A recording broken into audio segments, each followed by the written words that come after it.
Understanding documents. 안녕하세요. 오늘은 저희가 받은 자료들 가지고요. 회사 운영에 정말 중요한 두 축이죠. 주주총회랑 이사회, 여기에 대해서 좀 깊이 파고들어 볼까 합니다. 이게 좀 복잡해 보일 수 있는데 오늘 이 시간 통해서 기업의 의사결정 구조가 어떻게 돌아가는지, 또 주주랑 이사회 역할이 뭔지 좀 명확하게 같이 이해해 보는 게 목표입니다. 네, 맞습니다. 이게 딱 기업 지배구조의 기본 틀이잖아요. 주주총회가 이제 회사의 제일 높은 곳에서 큰 방향을 딱 정하면 이사회는 그 방향 맞춰서 실제 경영을 이끌어가는 엔진 같은 역할을 하는 거죠. 이 두 기구 권한이랑 운영 방식, 이걸 알면 회사 운영의 큰 그림이 보이실 거예요. 좋습니다. 그럼 먼저 주주총회부터 시작해 볼까요? 자료 보니까 주주총회는 주주들이 회사의 주인으로서 권리를 행사하는 그야말로 최고 의사결정 기구라고 하던데요. 네, 맞아요. 여기서 핵심 원칙이 주주 평등의 원칙이라고요? 그러니까 가진 주식수만큼 똑같이 의결권을 갖는다, 뭐 이런 거죠? 네, 정확합니다. 딱 그 원칙이에요. 그리고 주총 결의는 사안이 얼마나 중요하냐에 따라서 크게 두 가지로 나뉘거든요. 아, 두 가지요? 네, 하나는 보통 결의인데요. 이건 출석한 주주 과반수가 찬성하고 또 동시에 전체 발행된 주식수의 4분의 1 이상이 찬성해야 해요. 아하, 출석 주주 과반수랑 전체 주식 4분의 1 이상. 네, 이걸로 이제 이사나 감사 뽑고 보주 정하고 재무제표 승인하고 약간 좀 정기적이면서도 중요한 안건들 있잖아요. 그런 걸 처리해요. 그렇군요. 그럼 더 중요한 결정들은 다른 방식인가 보네요. 네, 그게 바로 특발 결의입니다. 이건 요건이 훨씬 까다로워요. 얼마나 까다로운데요? 출석한 주주의 3분의 2 이상이 찬성해야 하고요. 동시에 전체 발행 주식 수의 3분의 1 이상이 찬성해야 통과가 돼요. 와, 3분의 2에 전체 주식 3분의 1 이상이라 이건 뭐 어떤 안건들이길래 이렇게까지? 이게 예를 들면 정관 바꾸는 거나 이사 해임시키는 거 아니면 영업 전부를 넘긴다든지 회사를 합병하거나 나누는 거, 자본금 줄이는 거 이런 식으로 회사의 거의 근간을 흔들 수 있는 아주 중대한 사안들이죠. 아, 그래서 이건 차이를 두는 거군요. 쉽게 못 바꾸게요. 그렇죠. 그게 중요한 포인트인데요. 특별결의 문턱이 이렇게 높은 건 소액주주들 권리도 보호하고 또 회사의 진짜 근본적인 변화에 대해서는 가능하면 많은 주주들이 동의하게끔 하려는 그런 장치라고 보시면 돼요. 일종의 안전장치죠. 아하, 그런 깊은 뜻이. 그럼 주주총회는 누가 소집하는 건가요? 자료 보니까 원칙은 이사회인데 3% 이상 가진 소수주주도 알 수 있다고. 네, 맞아요.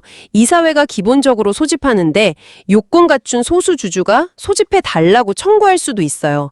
그리고 매년 결산 끝나고 하는 정기총회가 있고 필요할 때마다 여는 임시총회도 있고요. 그렇군요. 소집 절차도 중요할 것 같은데요. 네, 법으로 딱 정해져 있죠.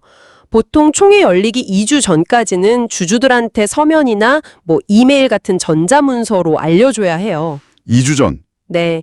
근데 이게 자본금 10억 안 되는 좀 작은 회사는요, 그 기간이 10일 전까지로 줄어들 수 있어요. 약간 여유를 주는 거죠. 아, 작은 회사는 좀 다르군요. 근데 만약에 이런 절차를 제대로 안 지키거나 아니면 결의 내용 자체에 문제가 있으면 어떻게 돼요? 취소해달라, 무효다, 아예 없던 걸로 해달라, 이런 식으로요. 이야, 절차가 정말 중요하네요. 잘못하면 소송까지. 그렇죠. 절차적 정당성이 그만큼 중요하다는 뜻입니다. 자, 그럼 이제 주주총회에서 뽑힌 이사들이 활동하는 곳이죠. 이사회 이야기로 넘어가 볼까요? 네, 좋습니다. 이사회는 이제 주총에서 위임을 받아서 회사의 중요한 실제 업무 집행을 결정하는 그런 기구예요. 상설 기구죠.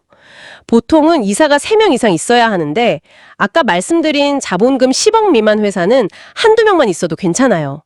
아, 거기도 기준이 있군요.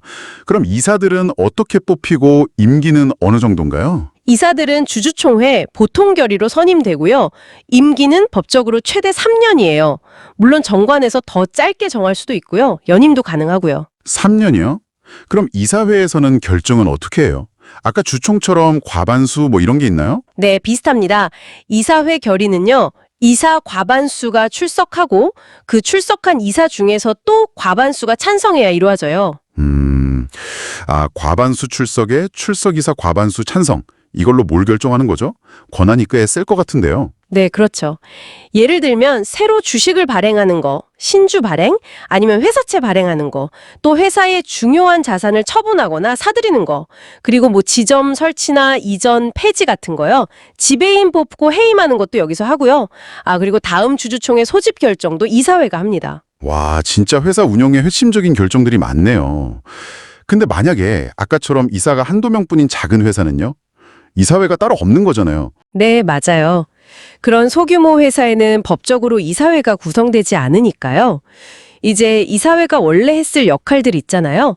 예를 들어 신주 발행 같은 중요한 결정은 주주총회에서 직접 하거나 아니면 대표이사가 그냥 결정할 수도 있어요. 이건 회사 정관에서 어떻게 정했는지에 따라 좀 달라집니다. 구조가 좀 더 간소화되는 거죠. 그렇군요. 회사가 작으면 좀 달라지는구나.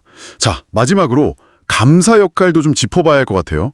이사들 견제하는 역할이죠. 네, 맞습니다. 감사는 이사들이 직무를 제대로 수행하는지 감시하고 감독하는 역할을 해요. 특히 자본금 10억 원 이상인 화사에는 감사를 반드시 도와야 하고요. 10억 이상은 필수군요. 네, 감사도 주주총회 보통 결의로 선임하는데 여기서 좀 재밌는 게 있어요. 대주주, 그러니까 지분 단위 가진 주주는요, 감사 선임할 때 의결권이 딱 3%로 제한돼요. 3%요? 왜 그렇게 제한을 두는 거죠? 그게 이제 대주주가 자기한테 유리한 약간 입맛에 맞는 사람을 감사로 앉혀서 이사회를 제대로 견제 못하게 하는 걸 막으려는 거예요. 감사의 독립적인 감시 기능을 보장하려고 만든 장치죠. 이것도 중요한 포인트입니다. 아하, 그래서 3% 룰이 있었던 거군요. 이해가 되네요. 임기는 이사랑 비슷한가요? 네, 임기는 최대 3년인데 정확히는 취임 후 3년 내에 최종 결산기에 관한 정기총회 끝날 때까지예요.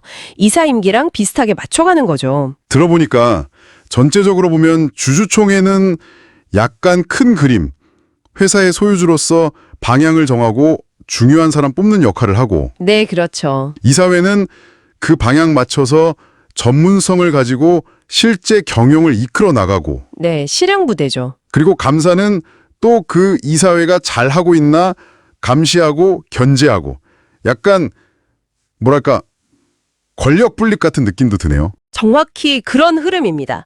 소유, 그러니까 주주와 경영, 즉 이사회를 분리하는 걸 기본으로 하면서 감사를 통해서 경영진을 또 감시하는 시스템이죠. 이 구조가 얼마나 탄탄하게 잘 돌아가느냐가 결국 그 회사가 얼마나 건강한지를 보여주는 거고요. 네.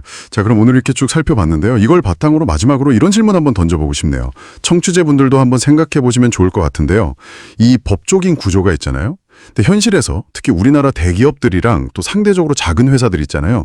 이런 것들에서 주주들 목소리가 실제 회사 운영 결정에 과연 얼마나 효과적으로 반영되고 있다고 생각하시나요? 이 법과 현실 사이의 어떤 간극이랄까? 그런 지점에 대해 한 번쯤 고민해보는 것도 의미 있지 않을까 싶습니다.